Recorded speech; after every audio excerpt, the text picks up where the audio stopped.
It's Thursday, December 8th, and this is now on HNN. The lava supply has been cut off. Scientists say the lava supply from Mauna Loa's Fissure 3 is no longer feeding the flow heading towards Daniel K. Inouye Highway.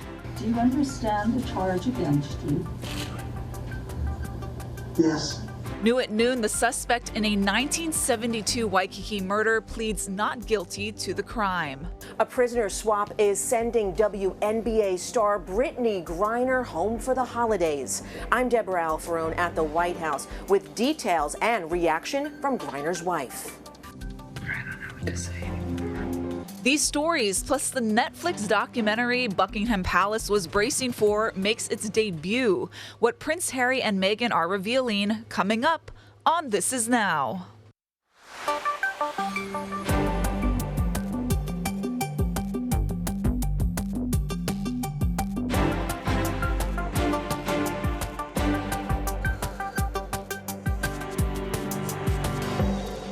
Aloha and good afternoon. Thank you so much for watching This Is Now. We're going to start today with some news out of Mauna Loa. That's right. The eruption continues, but the flow has slowed down considerably. Mark Carpenter joins us with the latest from scientists. What can you tell us, Mark? Yeah, Dylan and Ash, thank you very much. Significant developments from the team tracking Mauna Loa as the flow no longer poses a threat to the Daniel K. Inouye Highway. Now, the flow has been slowing down considerably every day for the last week or so, and right now it sits about 1.76 miles from the highway. The eruption continues out of Fissure 3, but the supply channel down to the flow has been cut off.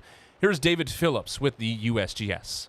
Our HVO field crews have been out in the morning since sunup making observations, and they've reported that while the eruption continues out of Fissure 3, the currently active fissure, the supply from Fissure 3 down to the flow front has been cut off.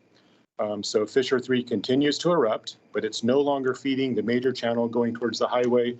Lava is coming out, what appears to be a reduced production rate, and it's coming around on the channel. You can actually see it with our YouTube live feed. That live feed has been going in and out, unfortunately, but you can see it now. Whereas yesterday you saw the vent and the fountaining and a really well-established and rapidly moving river of lava.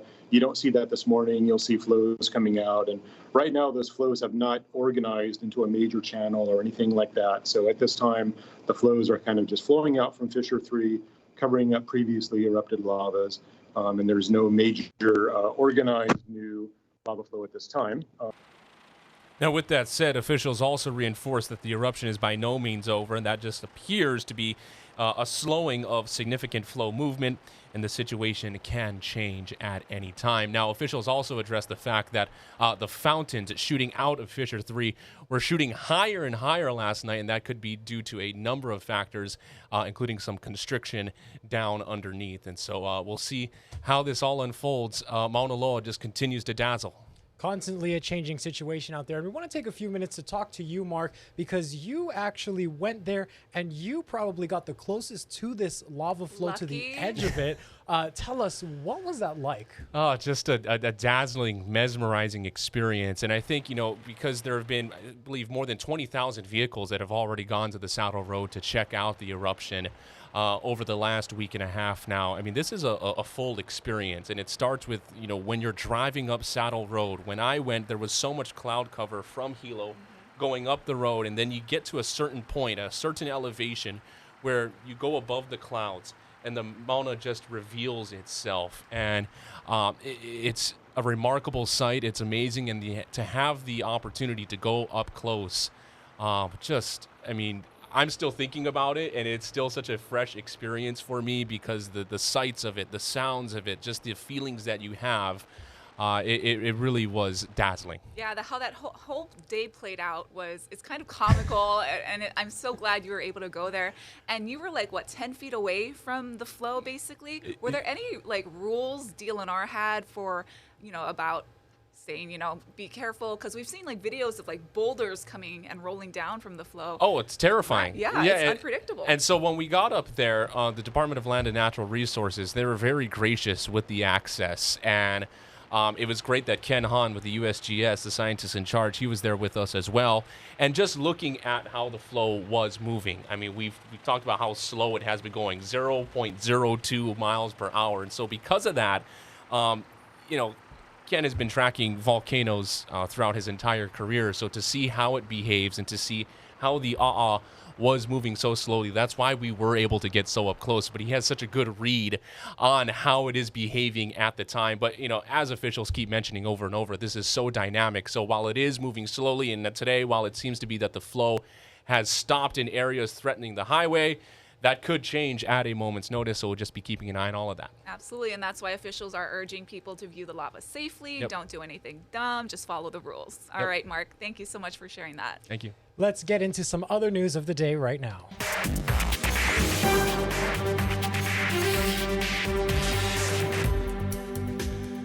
New at noon, the suspect in a 1972 Waikiki murder pleaded not guilty to the crime today. Tudor Chirilla is accused of stabbing 19-year-old Nancy Anderson more than 60 times in her Waikiki apartment. He appeared in court virtually from OCCC. The 77-year-old former Nevada Deputy Attorney General was extradited to Honolulu from Reno and taken into custody by the Honolulu Police Department. His bail remains at $1 million. Trial is scheduled for the week of February 6th. Now to an update on a deadly stabbing that rattled the Windward Oahu community. Hawaii News Now was able to confirm the identity of the suspect who was arrested. HPD tells us he is 51-year-old William Michael Bell. He remains in custody, though has not yet been charged with murder. He was arrested yesterday afternoon, just a day after a 77-year-old man was repeatedly stabbed to death at Windward City Shopping Center. We're told the victim, Mike Chu, was a security guard. Police say he had just arrived to work around 6 a.m. Tuesday when he was attacked. Loved ones say Chu was a former school principal and founding member of the Kailua Community Basketball League, where he coached and refereed. The motive behind the attack remains under investigation. HPD says they're still searching for the suspects in that deadly beating in Waikiki. They say no one has been arrested as of this morning. Authorities believe a group of 5 men beat up a 21-year-old man around 3 a.m. Tuesday near the bus stop at Kuhio and Seaside Avenues. The victim's friends and families visited a makeshift memorial on Kuhio Avenue and told us he was from Micronesia. The motive behind the attack in this case is also unclear. On Kauai, police identified the victim of a deadly hit and run as they continue searching for the suspect. 47-year-old William Browning of Lihue was killed. He was struck on Rice Street in front of the Lihue Town Plaza the night of November 22nd. Police are looking for the driver of a white Toyota Tacoma with pipe racks. The Honolulu Fire Department has provided an update on the Kaka'ako warehouse fire yesterday. Officials say it started accidentally. An appliance used to melt surfboard wax was inadvertently turned on. The fire broke out around 1:30 yesterday morning on Queen Street. Used Surfboards Hawaii and Lynn's Hawaiian Snacks were destroyed, causing more than $4 million in damage. WNBA star Brittany Griner is on a plane on her way home back to the U.S. after being detained in Russia for almost 9 months. The Biden administration negotiated a deal to bring her home in exchange for a convicted Russian arms dealer who is being held here in the U.S. Deborah Alfarone has more. Sherelle Griner stood by the president this morning as he announced her wife, Brittany Griner, has been released from a Russian prison and is coming home. Over the last 9 months, you all have been so privy to one of the darkest moments of my life. And so today I'm just standing here overwhelmed with emotions. Just moments earlier, she and President Biden spoke with Brittany, who was released in the UAE as part of a prisoner swap. I'm glad to be able to say that Brittany's in good spirits. She's relieved of finally be heading home. Griner was arrested February 17th at a Moscow airport with less than a gram of cannabis oil and later sentenced to 9 years in prison. In exchange for Griner, the U.S. released Russian arms dealer Viktor Bout, who is serving a 25-year sentence for conspiring to kill Americans by selling weapons to terrorists. While the celebrations for Griner's release are just beginning, they are tempered by the fact that former Marine Paul Whelan, he was not part of this deal. He remains behind bars in Russia. This was not a choice of which American to bring home. We brought home Trevor Reed when we had a chance early this year. Sadly, for totally illegitimate reasons, Russia is treating Paul's case differently than Brittany's. Whelan's brother issued a statement expressing joy for Griner's family, but added, how do you continue to survive day after day when you know that your government has failed twice to free you from a foreign prison? I can't imagine he retains any hope that a government will negotiate his freedom at this point. We'll keep negotiating in good faith for Paul's release. I guarantee that. I say that to the family. I guarantee you. Whelan has already served nearly 4 years in prison on espionage charges, which the U.S. calls false. Deborah Alfarone, CBS News, the White House. The U.S. House has just approved a bill protecting same-sex marriage. The Senate already passed it, and President Biden is expected to sign it soon. The bill will require all states to recognize legal marriages regardless of sex, race, ethnicity, or national origin. It was introduced after the Supreme Court's decision overturning the federal right to an abortion this year, and that ruling included a concurring opinion from Justice Clarence Thomas suggesting that same-sex marriage should also be reconsidered. CBS News has learned at least 2 more documents with classified markings were found inside a sealed box at a storage site in Florida used by former President Donald Trump. Trump's legal team oversaw the latest search at the direction of a federal judge. The new discovery comes just months after federal agents confiscated more than 300 classified documents at Trump's Mar-a-Lago estate. Back here at home, a former state official is drawing heat from Native Hawaiian leaders after the abrupt cancellation of a contract to manage Hawaii's tourism. Daryl Huff has more. The HTA board called this meeting primarily to hear from Governor Green and from the former Business and Tourism Director Mike McCartney, but it turned into an event where Native Hawaiians vented a lot of frustration. You need to do the right thing. Kina ole. Kina ole. Supporters of the Council for Native Hawaiian Advancement filled the HTA boardroom, upset that McCartney had canceled CNHA's $34 million contract award to manage and market tourism. Why is it that when Native Hawaiians step up to the plate and get funding, all of a sudden everybody else in their model they complain, hey, how come the Hawaiians get in that action? McCartney canceled the contract Monday, just minutes before the Green administration took over. The governor today pledged to bring the parties back together quickly. And I feel they will complement each other very well one way or another. But it's important that we do things right. McCartney said that after getting CNHA and the Hawaii Visitors and Convention Bureau to agree to share the work, he decided it was illegal to split the contract between 2 bidders. I believe that you cannot do that and change the contract when it is still in active process. That would be unfair to others who may want to compete. The governor had hoped to avoid rebidding the contracts a 3rd time, but may have no choice. Are you forced to rebid by what Mike McCartney did? That does appear to be the case. So we're going to play the hand we're dealt. McCartney's presentation went way beyond legalities, featuring long descriptions of his relationships and respect for Native Hawaiian leaders. Taunani K. Trust. But that seemed to backfire. It was, quite frankly, one of the most insulting things I've ever had to listen to. Don't talk to us and invoke our kupuna and stab us in the face at the same time. The HTA CEO, John DeFries, says CNHA put in a protest late last night, which has now clouded the legal situation to the point that the HTA board could not make any decisions tonight. Reporting from the Convention Center, Daryl Huff, Hawaii News Now. Thank you, Daryl. And now let's take a live look outside with our tower cam. This is looking over Honolulu towards Diamond Head. Now, the big weather story today is those winds. Let's check in with Guy Hagi with your first alert forecast.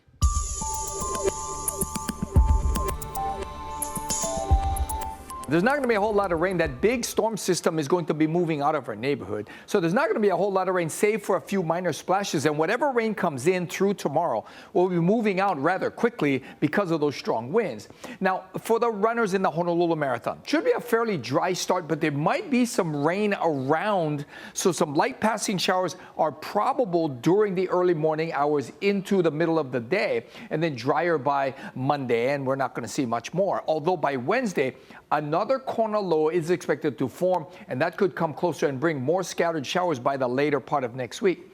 So your 7-day forecast is very windy today and tomorrow. Still breezy over the weekend, but the winds will be just a notch slower. So again, it might be a little bit of a damp start, but overall, we're not going to see a whole lot of rain for the marathon.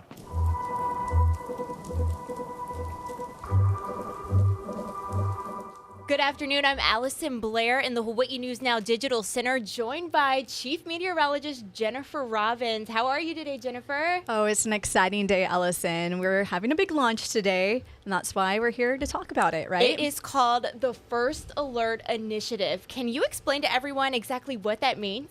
I know that weather is a part of everyone's day. You know, even if you're driving over the Pali and there's a little bit of rain, it's going to impact you, impact your commute, impact how late you may be at work. So First Alert is our commitment and our promise to the viewers that we're going to let you know what's happening.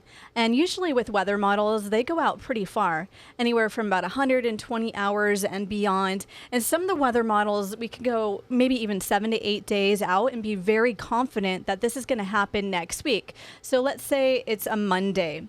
And then by the time we get into Friday, I'm expecting really strong winds, or I'm expecting maybe big surf. Oh, hey, here's a First Alert heads up. I want you to plan for this day. And if it seems really serious, we'll mark that day with declaring it a First Alert weather day. And so go into that a little bit more for me. What does a First Alert weather day mean? So usually if we're going to be using First Alert, we're the First Alert team here, we will give you that heads up of what's happening. But if it's declared a First Alert weather day, that's going to be a little bit more serious. We're talking about hurricanes, maybe even the potential of strong thunderstorms coming into the picture. And like I said, weather models can go out pretty far, so we can give the public a big heads up. Hey, this is what's happening. It may change in a week or so, but we're going to watch this for you. And it's kind of like all hands are on deck here at Hawaii News Now, not just the weather team, all of our producers, all of our reporters who may be going out to the field will know this declared as a First Alert weather day is a serious thing. So it sounds like a tool that can really help folks plan.